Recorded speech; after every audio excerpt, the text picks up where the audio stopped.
दोस्तों, एक विदेशी पर्यटक एक माले वाले की दुकान पर पहुंचता है।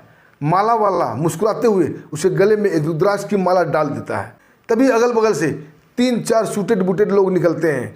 ये देख वो विदेशी काफ़ी घबरा जाता है और भीड़ को धक्का देकर एक तरफ लंबी दौड़ लगा देता है। उसके पीछे वही 3-4 लोग दौड़ते हैं। एकाएक एक के हाथ में पिस्टल नजर आने लगता है और वो चिल्ला के बोलता है, रुक जाओ वरना गोली मार दूंगा। वो विदेशी थथम के रुक जाता है। उसे चारों तरफ से घेर लिया गया था। उसकी तलाशी होती है और तलाशी में एक रुद्राक्ष की माला निकलती है। जब उस माले को चारों तरफ से देखा जाता है तो एक बड़े से रुद्राक्ष की मनके में एक माइक्रो फिल्म निकलती है। ये देख इंटेलिजेंस ब्यूरो के अधिकारी के होश उड़ जाते हैं। आइए दोस्तों, इस कहानी में जानते हैं आखिर क्या था उस रुद्राक्ष की माला का राज, उस माले के अंदर माइक्रो फिल्म कैसे पहुंचा और क्या है बाबा अजगैबीनाथ घाट की रहस्य। दोस्तों, कहानी की शुरुआत 23 जुलाई 2026 को हो चुकी थी। बिहार के सुल्तानगंज के बाबा अजगैबीनाथ मंदिर के घाट पर। जी हाँ दोस्तों, वही बाबा अजगैबीनाथ का घाट जिसे उत्तरायण गंगा भी कहा जाता है। और वहाँ से सावन महीने में लाखों कांवरिया जल उठाते हैं और पैदल 105 किलोमीटर की दूरी पूरा करके देवघर जाकर भोले बाबा को जल चढ़ाते हैं। इस जल की बड़ी मान्यता है। देश के कोने कोने से लोग वहाँ जल उठाने के लिए आते हैं। यहाँ तक विदेशों से भी लोग वहाँ पर आते हैं। और सावन शुरू होने से पहले ही वहाँ 1-1 इंच ज़मीन बिक जाती है, पट्टे पे दी जाती है। कोई उसमें कामर का दुकान खोलता है तो कोई फूल माला का, कोई राग रोगन का, तो कोई नेम प्लेट लिखने का, तो कोई छोटे छोटे होटल खोलता है। और यही दृश्य बाबा अजगैबीनाथ घाट पर था। हजारों छोटे मोटे दुकानें खुले हुए थे। कोई फूल बेलपत्र का, कोई प्रसाद का, कोई कामर का, तो कोई नाश्ते पानी का, तो कोई माला का, कोई फोटो खींच रहा था, तो कोई गंजी पर बोल बम लिख रहा था। ये सब दृश्य गहमा गहमी बहुत ज़्यादा भीड़ थी। इधर दूसरी तरफ सीमा पार के एक गुप्त बंकर में एक खास मीटिंग हो रही थी। एक छोटा सा बल्ब जल रहा था। 5-6 लोग बैठे हुए थे। उनकी आंखों से ये पता चलता था कि किसी का इंतजार हो रहा है। वहाँ पर एक डिजिटल स्क्रीन लगा हुआ था। तभी एक आदमी वहाँ प्रवेश करता है, लंबा चोंगा पहने हुए, लंबी लंबी दाढ़ी, सर पे एक वाइट टोपी। उसका नाम था फैजल खान। उसके आते ही डिजिटल स्क्रीन ऑन होता है और वहाँ जो दृश्य दिखता है दोस्तों, उस सुल्तानगंज रेलवे स्टेशन का दृश्य दिखता है, जहाँ ट्रेन हर 10 मिनट पे आकर रुकती है और हजारों कांवरिया वहाँ उतरते हैं। दूसरा सीन आता है बाबा अजगैबीनाथ मंदिर गंगा घाट का। हजारों छोटे छोटे दुकान, भीड़ इतनी कि बिना एक दूसरे से सटे धक्का दिए क्रॉस ही नहीं किया जा सके। ये दिखाते हुए फैजल खान कहता है कि अजगैबीनाथ का मंदिर है, यहीं से बाबा भोलेनाथ का जल उठाया जाता है जो देवघर जाता है। यहाँ भीड़ इतनी होती है कि एक लोगों पर नज़र नहीं टिक सकती। और ये सब तस्वीरें पिछले साल का है।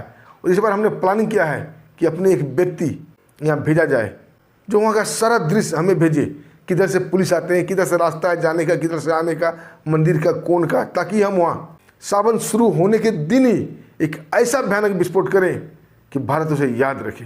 और दोस्तों, प्लानिंग होने लगती है और एक नवयुवक जो कि ISI का एजेंट था, जासूस था, उसका नाम था ताहिर खान, उसे सिलेक्ट किया जाता है।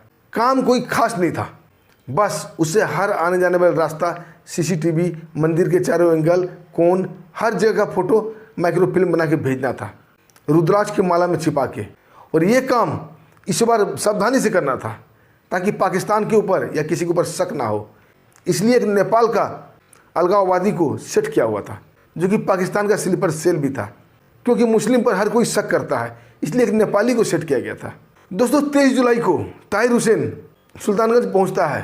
बाबा अजगैबीनाथ घूमता है और वहीं पर एक मुँहमांगे दाम पर छोटी सी एक दुकान के लिए लीज पर ज़मीन ले लेता है जो कि हर साल वहाँ बिका करता था।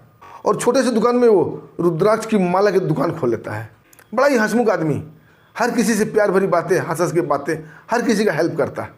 लेकिन उसका इंटरेस्ट माला बेचने में नहीं था, बल्कि उसकी नज़रें गंगा घाट की तरफ रहती थी, आने जाने वाले रास्ते पर रहती थी, कौन कब आता है कब जाता है इस पर रहती थी, कितनी पुलिस की ड्यूटी इस पर रहती थी। और शाम होते एक छोटा सा नाव किराए पर लेता और बाबा अजगैबीनाथ का परिक्रमा करने लगता। और परिक्रमा के बहाने कई एंगल से फोटो खींचता था, वीडियो बनाता था। नाविक हंस के बोलते कि बाबू, तुम बड़ा श्रद्धालु व्यक्ति हो, इतनी फोटो इतनी वीडियो क्यों बना रहे हो। ताहिर मुस्कुरा के जवाब देता कि मैं अपने बाबा की याद अपने साथ ले जाना चाहता हूँ। अगल बगल के दुकान में भी इस बात की चर्चा होने लगी थी। और ताहिर का नाम था राघव मिश्रा। उसने अपना नाम फर्जी नाम राघव मिश्रा रखा था। राघव वहाँ काफ़ी चर्चित हो चुका था, लोग उसे एक श्रद्धालु व्यक्ति समझते थे। लेकिन 2-3 दिन में ही उसके क्रियाकलाप पर लोगों को शक होने लगा। आमतौर पर जितने भी वहाँ दुकानदार थे दोपहर को खाना वहीं खाते थे, छोटे मोटे ढाबे पर, क्योंकि लोग पैसा कमाने के लिए वहाँ आते हैं। लेकिन राघव मिश्रा ऑटो पकड़ता, दूर के एक महंगे होटल में खाना खा के आता। एक बार जाता तो कई घंटे बाद आता, यानी कि उसका इंटरेस्ट माला बेचने में नहीं था। और उसी गंगा घाट पर एक राजन शुक्ला नामक फोटोग्राफर रहा करता था, जो कई सालों से लगातार फोटो खींचता था। उगते हुए सूरज का, डूबते हुए सूरज का, बाबा गरीबनाथ का, हर एंगल से फोटो खींचता और श्रद्धालु को बेचता। उसकी नज़र से राघव मिश्रा बच न सका, क्योंकि हर शाम को 7 बजे जब वह चहलकदमी कम हो जाती, एक विदेशी पर्यटक आता था, जो कि शायद नेपाल का था। घूमते घूमते आता, राघव मिश्रा की दुकान पर रुकता। राघव मिश्रा उससे बातें करता, उसे इधर उधर घुमाता फिराता। दोनों हंस हंस के बातें करते जैसे पुराना जान पहचान हो। और जब वो विदेशी जाने लगता तो राघव मिश्रा उसे उपहार स्वरूप एक रुद्राक्ष की माला उसे गले में डाल देता और कहता, ये भोले बाबा का प्रसाद है, इसे स्वीकार करो। यहाँ तक तो बात सही थी, लेकिन जैसे ही गले में वो माला डाला जाता, वो व्यक्ति फटाक से वो माला निकालता और अपने बैग की अंदर वाले खाने में सुरक्षा से रख देता, जैसे कोई कीमती वस्तु हो। तभी राजन शुक्ला का कैमरा चमक उठता है और ये सब तस्वीर कैद हो जाती है। दूसरे दिन भी यही सब होता है। अब राघव मिश्रा से रहा नहीं जाता है, सीधा वो पुलिस वाले के पास जाता है। अब पुलिस को अपना शक बताता है, बोलता हो सकता है मैं गलत भी हूँ, लेकिन ऐसा ऐसा हो रहा है, शायद गंगा घाट में कुछ गड़बड़ होने वाला है। इधर दोस्तों राघव मिश्रा अपने अगल बगल वाले दुकानदार से पूछता है कि भैया ये पुलिस वाले यहाँ कब कब आते हैं, क्या पुलिस वाले यहाँ रोज रहते हैं? वो बगल वाला दुकानदार इसे समान जानकारी समझता, बोलता सावन महीना शुरू होने वाला है, पुलिस यहाँ सुरक्षा के लिए आई है और हमेशा रहेगी। अभी तो शुरुआत है, अभी 30 तारीख को सावन शुरू होगा, पुलिस और ज़्यादा आ जाएगी। दोस्तों ये सब बातें करते करते दिन कब गुजर गया पता नहीं चलता है। फिर वो ताहिर खान, जो राघव मिश्रा के रूप में था, होटल जाता है खाना खाने। लेकिन अब वो 24 घंटा किसी निगरानी में आ चुका था, क्योंकि राजन शुक्ला ने जब पुलिस को बताया, पुलिस ने इंटेलिजेंस ब्यूरो को बता दिया और इंटेलिजेंस ब्यूरो इसे हल्के में नहीं ले सकते थे। अब राघव मिश्रा की निगरानी 24 घंटा होने लगी। 4 इंटेलिजेंस ब्यूरो के जवान और एक अधिकारी, जिसका नाम था राम सिंह यादव, 24 घंटे उसकी पैनी नज़र राघव मिश्रा पर थी। ठीक शाम होते ही राघव मिश्रा एक छोटी नौका से फिर अजगबीनाथ मंदिर की तरफ निकलता है। फोटो खींचता है, वीडियो बनाता है, कई एंगल से बना रहा था।